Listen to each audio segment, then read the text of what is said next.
शिवसेना उद्धव बाळासाहेब ठाकरे पक्षाचा वचननामा जाहीर करण्यात येणार आहे।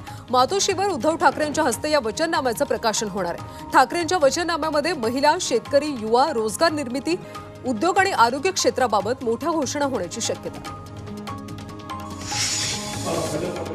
राज्यामध्ये काँग्रेस पक्षातल्या बंडखोरांवर एकाच वेळी निलंबनाची कारवाई होणार आहे। आज संध्याकाळपर्यंत राज्यातल्या काँग्रेसमधल्या बंडखोरांवर निलंबनाची कारवाई होणार असल्याची माहिती विरोधी पक्षनेते विजय वडेट्टीवार यांनी दिली। केंद्रीय मंत्री नितीन गडकरी हे राज्याच्या निवडणूक प्रचारात सक्रिय झाले। 9 दिवसात त्यांच्या 50 सभा होणार आहेत। आजपासून 15 नोव्हेंबरपर्यंत या सभा होतील। त्यानंतर 16, 17 आणि 18 नोव्हेंबरला त्यांच्या सभा होणार आहेत। पुण्यामध्ये उत्तर प्रदेशच्या माजी मुख्यमंत्री मायावती यांची जाहीर सभा होणार आहे। वडगाव शेरी विधानसभा मतदारसंघातल्या बहुजन समाज पक्षाचे उमेदवार फुलेगट चलवादी यांच्या प्रचारासाठी ही सभा होईल। येरवडा इथल्या प्रादेशिक मनोरुग्णालय मैदानावर 17 नोव्हेंबरला सभा होणार आहे। संभाजीनगरमध्ये उद्धव ठाकरे शिवसेना पक्षाचे किशनचंद तनवाणी यांनी राजीनामा दिला। प्राथमिक सदस्यत्व पदाचा राजीनामा देत त्यांनी पक्ष सोडला, तर तनवाणी हे लवकरच शिवसेना शिंदे पक्षात प्रवेश करणार असल्याची चर्चा आहे।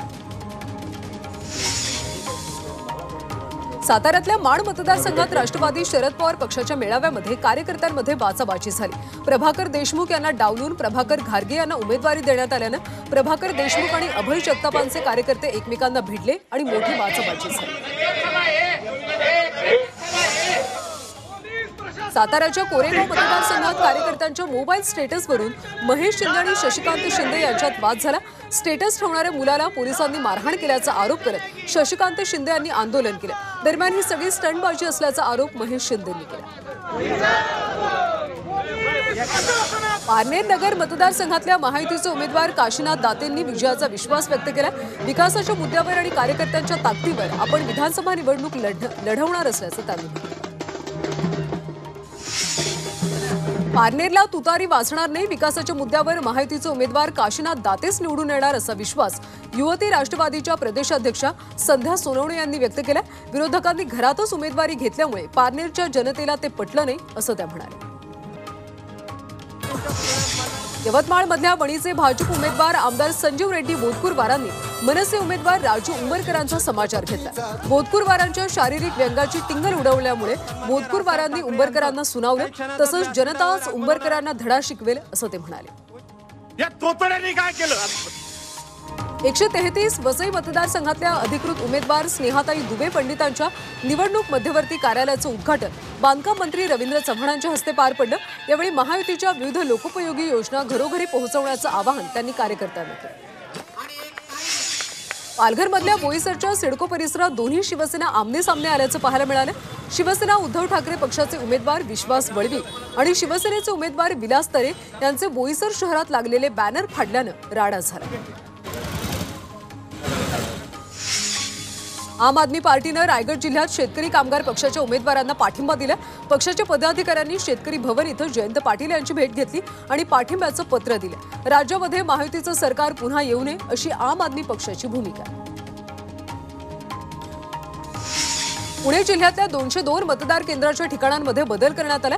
मतदान केंद्रांवर मूलभूत सुविधांचा अभाव असल्यानं खडकवासला, बारामती, भोर आणि हडपसर मतदारसंघातल्या 202 मतदार केंद्रांच्या ठिकाणात बदल करण्यात आला। शिवसेना पक्ष आणि चिन्हाबाबतचा निकाल आता पुढच्या वर्षात येण्याची शक्यता आहे। शिवसेना पक्षाचं नाव आणि धनुष्यबाण चिन्ह कुणाचं यावर सुप्रीम कोर्टात सुनावणी सुरू आहे। 8 नोव्हेंबर हा सरन्यायाधीश चंद्रचूड यांच्या कामाचा शेवटचा दिवस आहे, त्यामुळे नव्या पीठाकडे हे प्रकरण वर्ग केले जाणार आहे। राष्ट्रवादीचा जाहीरनामा प्रसिद्ध करण्यात आलाय। त्यामध्ये प्रिंटिंग मिस्टेकमुळे एक ओळ छापायची राहिली। आम्ही तुम्हाला चंद्र आणून देतो अशा शब्दात शरदचंद्र पवार पक्षाचे खासदार अमोल कोल्हे यांनी जाहीरनाम्यावर सडकून टीका केली। भारताचं संविधान हे केवळ पुस्तक नाही, या संविधानामध्ये देशाचा आवाज आहे। मोदी आणि आरएसएस हे संविधान संपवायला निघाल्याचं राहुल गांधी यांनी बीकेसीतल्या सभेत भाजपवर जोरदार निशाणा साधला। महाविकास आघाडी म्हणजे महाअनाडी आघाडी अशी टीका मुख्यमंत्री योगी आदित्यनाथ यांनी केली।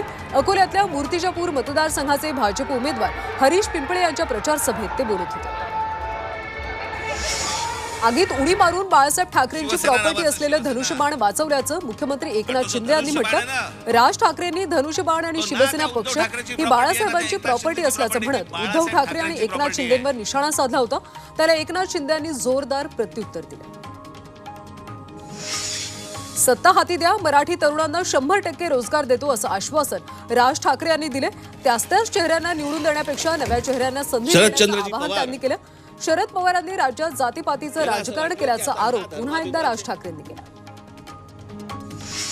आपला पराभव करण्यासाठी व्यूहरचना केली जात असल्याचा गौप्यस्फोट धनंजय मुंडे यांनी केला। त्यामुळे त्यांचा नेमका रोग कुणावर आहे असा सवाल उपस्थित होतो। तुमच्या भानगडीमुळे तुम्ही चक्रव्यूहामध्ये अडकल्याचा पलटवार राष्ट्रवादी शरद पवार पक्षाचे उमेदवार राजेसाहेब देशमुख यांनी केला। महायुतीच्या निवडणूक जाहीरनाम्यामध्ये महिलांना दरमहा 2100 रुपये दिले जाणार आहेत। त्यामुळे गोंदियामध्ये महिलांनी खुश होत खासदार प्रफुल्ल पटेल यांची ओवाळणी केली। राज्यामध्ये पुन्हा एकदा महायुतीचं सरकार येणार असा विश्वास प्रफुल्ल पटेल यांनी व्यक्त केला। काँग्रेसच्या खासदार प्रणिती शिंदे यांनी राज्य सरकारवर टीका केली। राज्य सरकार हे कोकणातल्या छत्रपती शिवाजी महाराजांच्या पुतळ्याप्रमाणे पोकळ आहे असं वक्तव्य प्रणिती शिंदे यांनी केले। काँग्रेस उमेदवार भगीरथ भार्गेंच्या प्रचार सभेत त्या बोलत होत्या। शरद पवार हे त्यांच्या चेहऱ्यासारखं राज्य बदलणार का? महाराष्ट्र बदलायचा म्हणजे कसला चेहरा पाहिजे असं म्हणत शरद पवार यांच्यावर सदाभाऊ खोत यांनी टीका केली। तर सदाभाऊ खोत हे फडणवीसांचे चमचे असल्याचं म्हणत त्यांना त्यांची जागा लवकरच दाखवण्याचा इशारा राष्ट्रवादी शरद पवार पक्षाच्या प्रवक्त्या विद्या चव्हाण यांनी दिला। शरद पवारांवर टीका केल्याप्रकरणी सदाभाऊ खोत यांचा इंदापूरमध्ये राष्ट्रवादी शरद पवार पक्षाकडून निषेध करण्यात आला। सदाभाऊ खोत यांच्या फोटोवर शाई फेकत निषेध व्यक्त केला गेला। यावेळी खोत यांच्या विरोधात घोषणाबाजी करण्यात आली। राहुल गांधींचं भारत जोडो अभियान महाराष्ट्रासाठी आणि देशासाठी घातक असल्याचा आरोप देवेंद्र फडणवीस यांनी केला। तर भारत जोडो अभियानातल्या समाविष्ट संघटना या अराजकता पसरवण्याचं काम करत असल्याचा आरोप सुद्धा फडणवीस यांनी केला। मुंबईमध्ये वर्सोवा विधानसभा मतदारसंघात अपक्ष निवडणूक लढवणारे राजू पेडणेकर यांची शिवसेना उद्धव बाळासाहेब ठाकरे पक्षातून हकालपट्टी करण्यात आली। शिवसेना उद्धव बाळासाहेब ठाकरे पक्षानं वर्सोव्यामधून हारून खान यांना उमेदवारी दिली असून राजू पेडणेकर इथून अपक्ष निवडणूक लढवतात। त्यामुळे पक्षविरोधी कारवाई केल्याचा आरोप करत पक्षातून त्यांची हकालपट्टी करण्यात आली। पुण्यातल्या इंदापूरमध्ये हर्षवर्धन पाटील यांना मोठा धक्का बसला। हर्षवर्धन पाटील यांचे मामा अप्पासाहेब जगदाळे यांनी राष्ट्रवादी अजित पवार पक्षात प्रवेश केला। शरद पवार पक्षातून इंदापूरच्या विधानसभेची उमेदवारी न मिळाल्यानं नाराज होऊन जगदाळे यांनी राष्ट्रवादीत प्रवेश केला। विक्रमगड विधानसभा मतदारसंघात महायुतीमध्ये बंडखोरी झाली। शिवसेना शिंदे गटाचे बंडखोर उमेदवार प्रकाश निकम यांनी अपक्ष उमेदवारी अर्ज दाखल केला। तर कडवा शिवसैनिक आपल्यासोबतच असल्याचा दावा प्रकाश निकम यांनी केला। वर्ध्यातल्या हिंगणघाटमध्ये सुधीर कोठारी आणि राजू तिमांडे यांनी राष्ट्रवादी शरद पवार पक्षाचा राजीनामा दिला। हिंगणघाट मतदारसंघात महाविकास आघाडीकडे राष्ट्रवादी शरद पवार पक्षाकडून अतुल वांदिले यांना उमेदवारी दिली। त्यामुळे नाराज झालेल्या राजू तिमांडे यांनी अपक्ष उमेदवारी अर्ज दाखल केला। मावळमध्ये बंडखोर अपक्ष उमेदवार बापू भेगडेंना बाळू भेगडे यांनी पाठिंबा जाहीर केला। बापू भेगडेंच्या सर्व पदाधिकारी कार्यकर्त्यांनी राजीनामा दिल्यानं मावळमध्ये महायुतीमध्ये फूट पडल्याचं पाहायला मिळतं। सांगलीमध्ये भाजपचे उमेदवार सुधीर गाडगीळ यांच्या प्रचाराचा शुभारंभ झाला। गणपती मंदिरात प्रचाराचा नारळ फोडण्यात आला। त्यानंतर शहरातल्या प्रमुख मार्गावरून महायुतीच्या नेत्यांच्या उपस्थितीत रॅली काढण्यात आली। पुण्यामध्ये देवेंद्र फडणवीसांची पहिली प्रचार सभा पार पडली। पर्वती मतदारसंघातल्या भाजपच्या उमेदवार माधुरी मिसाळ यांच्या प्रचारार्थ सभेचं आयोजन करण्यात आलं। माधुरी मिसाळ चौथ्यांदा विक्रमी मतांनी विजयी होणार असा विश्वास फडणवीसांनी यावेळी व्यक्त केला। हिंगोलीच्या वसमत मतदारसंघातल्या महाविकास आघाडीचे जयप्रकाश दांडेगावकर यांच्या प्रचाराला सुरुवात झाली। दांडेगावकर यांच्या प्रचारासाठी शरद पवार यांच्या जाहीर सभेचं आयोजन करण्यात आले। 8 नोव्हेंबर रोजी ही सभा पार पडणार आहे। जळगाव एरंडोर मतदारसंघातले भाजपचे उमेदवार एटी नाना पाटील यांनी आपल्या प्रचाराला सुरुवात केली।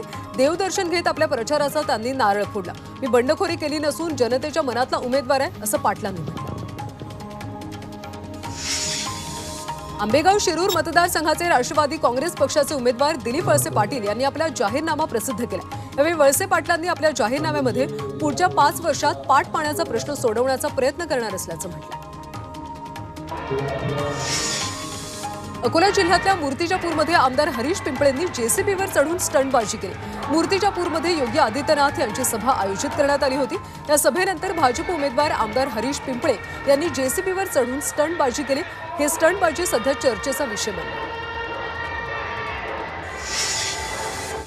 मुंबईतल्या हवेचा निर्देशांक मध्यम श्रेणीमध्ये नोंदवण्यात आला। शिवडी, वरळी तसंच वांद्रे कुर्ला संकुल इथं वाईट हवेची नोंद करण्यात आली। तर मुंबई शहर आणि उपनगरामध्ये सकाळी धुकं पडण्याची शक्यता असल्याचं हवामान विभागाने म्हटलं। बुलढाण्यामध्ये शेतकऱ्यांनी महामार्ग रोखला। पोलिसांनी कारवाई केल्यानं शेतकऱ्यांनी रोष व्यक्त केला। या आंदोलनामुळे राष्ट्रीय महामार्गावर वाहतूक कोंडी झाली होती, तर दुसरीकडे बाजार समितीतली खरेदी विक्री बंद झाली। पुणे बोबदेव घाट सामूहिक बलात्कार प्रकरणी पोलिसांची दिशाभूल करण्याचा प्रयत्न झाला। मुख्य आरोपी शोएब उर्फ अख्तर शेख यानं पोलिसांची दिशाभूल करण्यासाठी स्वतःचं खोटं नाव पोलिसांना सांगितलं। त्यामुळे आता पुणे पोलीस आरोपींच्या गावी जाऊन सखोल तपास करणार आहेत।